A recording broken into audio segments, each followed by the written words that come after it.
So employees have ideas, and most leaders really want to hear them, and somehow there is a disconnect. We've got so many ways for people to submit their ideas. Why don't more people use them?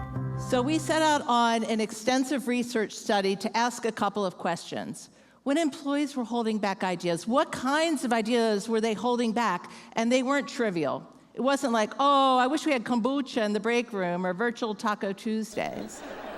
They said they were holding back ideas that would improve the employee experience, the customer experience, or improve productivity. The only way to get the customer what they need is to use this workaround. I have been doing it for years, which is why my customers love me so much. It's not standard procedure though, so I just keep my head down and hope my boss doesn't notice. What I'm talking about here are the little micro innovations, the little ideas that add up to make work better without the soul-sucking courage crushers that can drain all of the energy out of your organization.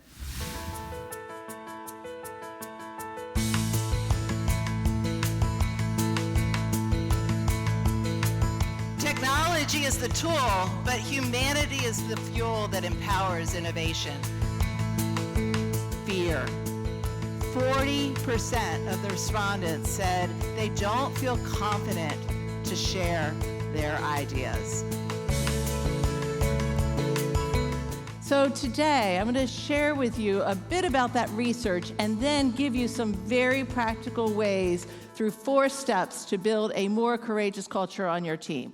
Hi, I'm Karin Hurt, and I speak on practical tools and techniques for human-centered leaders and how to build courageous cultures where everyone feels free to speak up and share their ideas.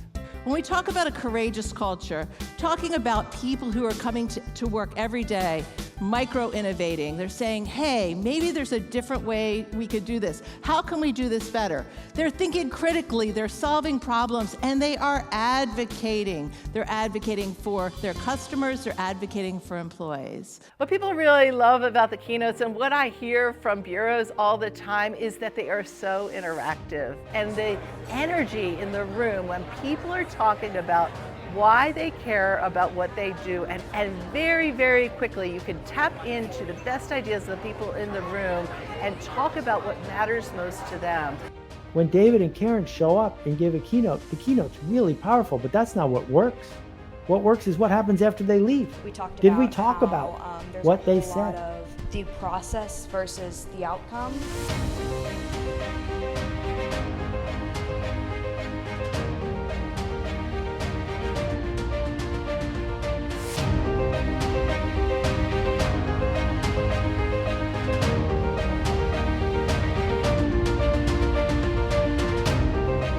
Tools and strategies that she provides are simple yet so effective. They're practical enough that our teams take them right back to their role and they utilize them, and we do see change around collaboration, communication, productivity. One of our favorite ways to really get the collaboration going is to use our Synergy Stack card deck, which is based on 4 dimensions of collaboration: connection, clarity, curiosity, and commitment.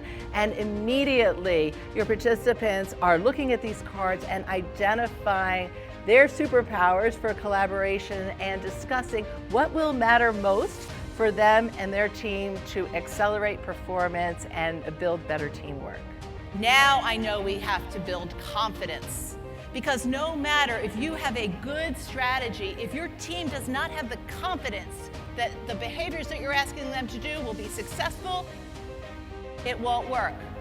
The keynote is really only the beginning. For each of our books, we have an extensive curriculum, and we love building long-term relationships with clients, doing executive development and strategic culture work, working with the managers on building true human-centered leadership, fostering communication up, down, and sideways, and creating a common vocabulary throughout the organization that gets everyone on the same page.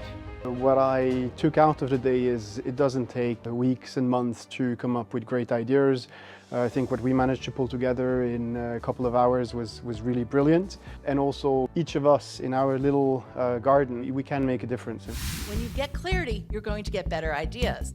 When you get better ideas, you're going to use them. When you use people's ideas, you create better psychological safety. And now you have a virtuous cycle of innovation and confidence. People are working more on matrix teams across global time zones. Sometimes they do not even have the opportunity to talk with one another.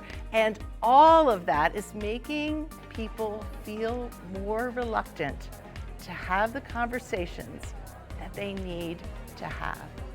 And that is what our work is all about, to give people not only the courage, but the confidence and the competence to have these conversations in a way that builds the relationships, that gets the results, and fosters better teamwork. Where are we missing the yes?